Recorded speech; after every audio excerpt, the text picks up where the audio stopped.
anything beyond, and I'm not trying to minimize the immigration issues, but beyond issues like that, are students more anxious than they were 10 years ago? Definitely. And why? The CDC did a very comprehensive study between 2021 and 2023, and they looked at 12 to 17-year-olds. So that's really, I mean, we serve beyond 17 as long as you're still in school, but that's our population right there. And what they found is that pretty much in general, 20% of students report some type of anxiety. 20% of students report depressive symptoms, but 40% of students report persistent feelings of hopelessness and sadness. And so, we like to jump to, diagnosing depression, but what about that just low level kind of chronic hopelessness and sadness that we're seeing? And then if you look at our vulnerable populations, our LGBTQIA plus youth, they're 45% are reporting symptoms of anxiety and depression, and they are 40% more likely to attempt suicide than their straight peers. So what we've got for our students right now is about 20% admit that they have thought of suicide. And these are 1 in 5 of our students reporting really, really significant challenges to their mental well-being. So I think that drove a lot of creating a program of this magnitude to be able to really equitably support students across our state. But while we talked about the pandemic being one kind of outlier, I think what's happened in the last 10 years as well has been this shift to a tremendous reliance on social media. I mean, that's always kind of in these places and spaces. Students now have 24/7 access, and we look at students who are comparing their lives to others. Everybody's prettier. They have a nicer body. I'm fat. I'm too thin. I'm this. And so you see how it really impacts our students' self esteem, but it also creates a sense of isolation, right? Students may come home from school, and then if they're on their devices and they're not out and they're not connecting, they end up feeling very lonely and very cut off. And then you've got students in general who are struggling with anxiety. 50%, they looked at over 2,000 high school students, the CDC did, and 50% of those students displayed absenteeism, warning signs, and admitted that they had been absent strictly because of anxiety. So one of the areas that we've offered as a tier 1, as well as one of our webinars, was looking at really the difference between school refusal, school avoidance, because there are a number of different factors. And while you can say anxiety, there's a lot of different underlying factors with the anxiety, right? Am I afraid that if I go to school, ICE is going to be in my community? Is my family anxious if I leave the home that ICE may pick me up, or that they may be picked up and they won't know that I'm safely at home, all the way up to, I don't have any friends. I don't know who to sit with at lunch, or I feel very, isolated. I don't feel part of the school community. So I think the beauty too of our tier 2 prevention groups, which I can describe in a little more detail, is that if schools were to use prevention groups as a way to enhance their school climate and enhance kind of the culture of belonging in their schools, we could see really significant impact. So what that might look like. Tier 2, that's our evidence-based practices. And what the word evidence-based means is it just means that this has been scientifically studied and it has been proven to be effective. So there's outcome measures and studies around this. And we've trained our 32 prevention consultants in over 20 different evidence-based practices. We created this guide as really a marketing tool as well to be able to show our schools. They can quickly go by area of need. They can look at anti-bullying, violence prevention, impact of grief and trauma, mental well-being and suicide prevention. They can say, oh, this is my area of need. And then they can open it up and they could look at a particular program, such as our cognitive behavioral interventions for trauma in schools. And this is a model, it's a group model that our clinicians offer, and it's for students that have experienced trauma. Well, it's not to kind of single out or, necessarily tell the personal details around it. It's to really educate students around the impact that trauma has on them emotionally, physically, and to give them coping strategies to be able to work through the trauma. So this gives our school representatives not only a detailed look because it breaks it down by week by week by week, and they can say, oh, this program is for 6th to 9th graders. This program is for 6th through 12th graders. It's 10 sessions long. This is what it covers. But it really is up to the schools to decide what is the area of need. But what I often say when I'm talking to school representatives who have questions is how great it would be if, say, in September, when all of the incoming 6th graders were coming into a middle school, really struggling with the transition, if you had students in these evidence-based groups, it could be social skills groups, social emotional learning groups. We've got one called Coping and Support Training, which gives kids coping strategies to deal with any adverse situation they're dealing with, emotional regulation. So if we put students in these groups as they were coming into, say, 6th grade and 9th grade, these transition periods, can you imagine? Not only would the stigma around receiving support services be so different, this is taking place in your classroom, in your school. Discussions around mental health somehow don't feel as stigmatizing, but it also is really, really impactful in changing, again, the school climate, but also the behaviors of the students who may not have the tools to be able to deal with challenging situations. So we like to say, make this a very normal part of your school routine. And for some of our more creative schools, they've said things like, oh, how are we going to get students to sign up? How are we going to get their buy-in to attend a group? And they've done amazing things, like said to our prevention consultants, can you come out? We're thinking of running groups for our 7th graders. Can you present to all of our 7th graders? And then we'll leave it up to them whether they want to join a group or not. These students, after hearing the prevention consultants, they went home and told their parents and their caregivers, you've got to sign this consent form. I want to be a part of this group. And so what we've seen is this buy-in from students that might not be there if it was more reactionary, right? You just got into a physical fight or you're bullying somebody. We're going to now recommend to your parents and caregivers that you be in this particular group. Students are going to come in, kind of like this. I don't want to be here. And to just tell you a little bit about the impact, we were running a group for 6th graders in one of our Newark schools. And as I said, our prevention consultants, they 32 of them, but they have lived experience and they represent the cultures and races and religions of the students that they're serving. Many of them came up through the same school districts. And so what happens is they form these unbelievable mentoring relationships with the students. They become that caring adult.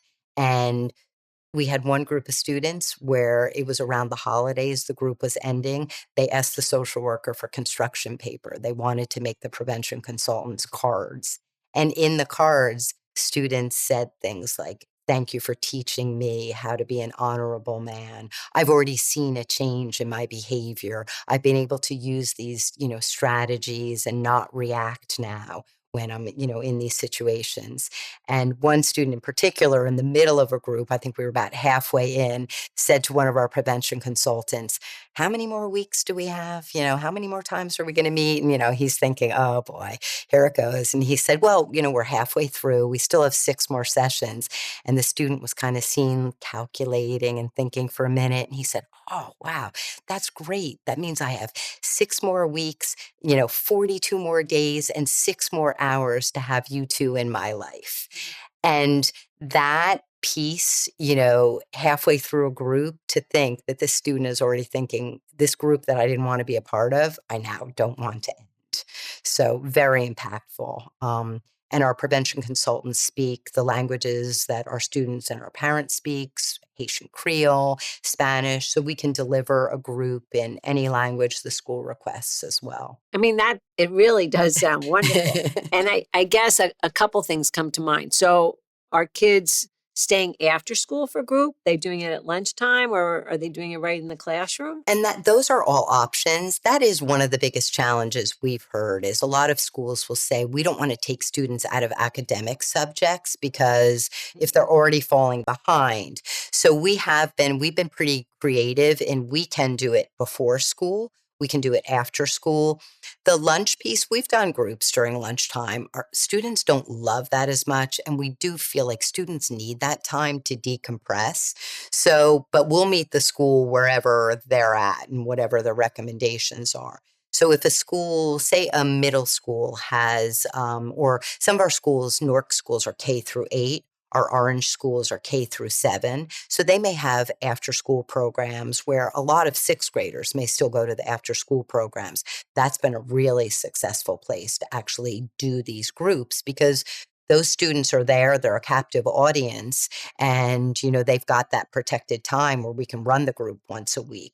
We've done things over the summer months as well with bridge programs where schools have students coming who are transitioning into the school. So that's been another way to kind of get them early. But the academic piece, one of our more creative schools, a large high school in Newark, the social worker got a lot of resistance. Going to take these students out, they're going to miss, how are they going to make this up? And so what he really looked at was he went and he looked at, the different classes where the students may not be struggling as much, but then he altered it. So the students were maybe pulled out, not the same exact class each week.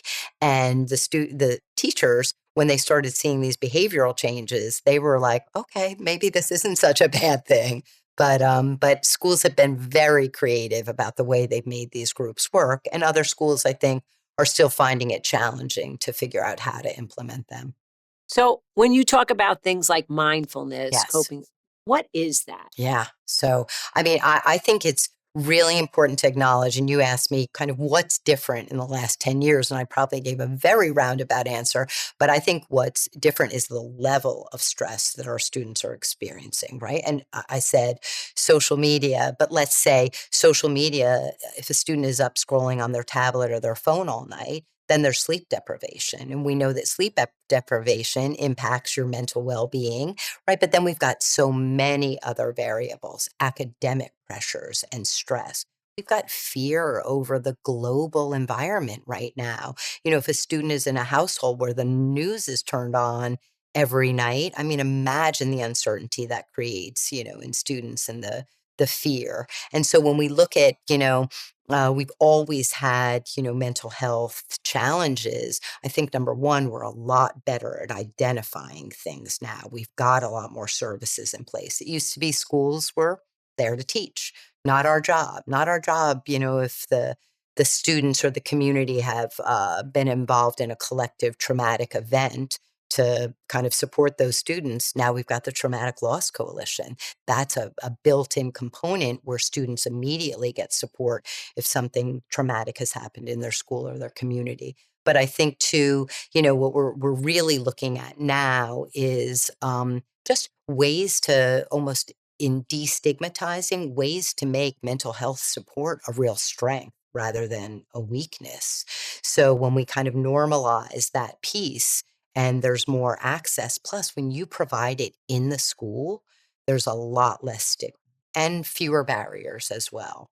We've got socioeconomic barriers to accessing treatment. What if a family doesn't have a car to drive a student to an outpatient appointment? What if a caregiver is a single parent and works multiple jobs and can't get their student to even an evening appointment? So trying to reduce like some of those barriers that providing the services right there in the school has been able to accomplish, I think, and again across the state, so that everybody, whether you're in a rural area where there's not a lot of services and you have to drive far, or even here in Essex County where we have an absolute shortage of outpatient children's mental health services as well as child psychiatrists. So why not just put a therapist in every school? And that's, I think, something that some schools feel would be really helpful for them. Our experience is, and every school district uses social workers or counselors in different roles. Some of our school districts hire psychologists. But I think what we hear, especially from our school representatives, are every single day they're putting out a crisis. And so if they're the one, if their job is to provide mental health counseling to students, is there going to be a guarantee that they're going to have that protected time to be able to meet with a student once a week for a 45-minute to an hour session? Typically they're the ones called in if there's a fight or if, something is going wrong in a classroom. And so we see our social workers making phone calls to remind parents about standardized testing. So I think that yes, for some schools, if there was a lot of protected time, it might be a model that works. But in our high needs schools, I think our social workers and our counselors get pulled in so many different directions. Whereas for our tier 3 clinical services, our 10 clinicians come to the school. They arrange the appointment with the school. The student can have the same appointment every week, or if it's, hey, so and so is in standardized testing today. Could you see her on Friday? Absolutely. I'll be there Friday at 10. And then that time is that dedicated time where the student gets to meet with their counselor. I think the difference too is that our counselors develop a level of trust with our students. While they understand that there are limits to confidentiality and, situations that might need to be reported, they're not seen as an employee in the school. So there's very much a level of trust. Can I tell you what happened? We've had students go up to prevention consultants after an assembly and say, can I talk to you for a minute? I'm being beaten with a belt, or this is what's happening in my household right now. They've just met, but yet they see them as somebody that they can trust. And for our students in our clinical counseling, which is about 12 weeks, we provide a comprehensive assessment. We see the students for 12 weeks. We then link them to ongoing care if that's needed. But one of the differences is every single intake is met with a Columbia Suicide Severity Rating Scale. So our students get assessed for suicidal thoughts at the first appointment. And if a student is shown to be at risk for suicidal thoughts, our clinicians then re-administer that tool every time they see the student. So I would say that it would be more challenging for that level of care to be provided by somebody who's embedded in the day-to-day operations of a school. Thank you so much for watching. Check out the full conversation by clicking the link in the top right corner or the link in the description. And be sure to leave a like, subscribe, and hit the bell if you enjoyed the video and want to be updated when our new interviews are released.